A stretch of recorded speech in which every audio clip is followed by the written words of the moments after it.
Hi, it's Maxine Kaye with the Greater Philadelphia Center for Spiritual Living with a love note. Have you ever noticed that sometimes things come up in your life that you hadn't expected and you weren't counting on, and they might have gotten in the way of what you had planned? Well, I want you to hear this. I beg your pardon. I never promised you a rose garden. Along with the sunshine, you're gonna have a little rain sometime.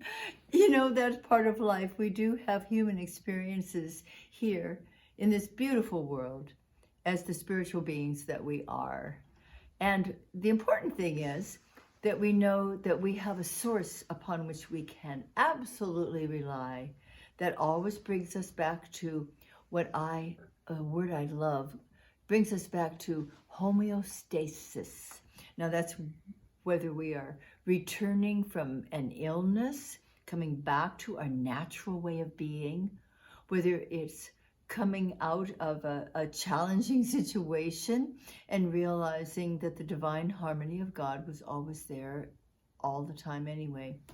You know, I've noticed that, especially since the pandemic, that across the board in various ways and showing up in different experiences for people, that there's become like a lack of trust, like, you know, walking along almost in quicksand, you know, like what's going to happen next.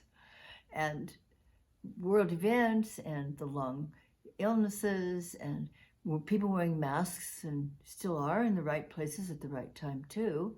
It's like, what are you hiding from? There has just been a bit of a sense of mistrust. And you know what? The relative world, the material world, where people experience all kinds of things, love and joy and grief and unhappiness and delight and sorrow and all things that are part of the human experience. It isn't to be relied on, this human material world, because it changes. Thank God it changes all the time. What we can rely on is that loving presence, always nurturing, always guiding us.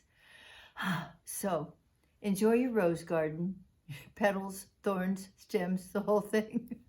And just give thanks every day that we have a reliable source, a presence and a power within us that just lets us smile, keeps us in peace, and keeps moving us forward in this wonderful thing called life. Love you lots, and see you soon. Bye.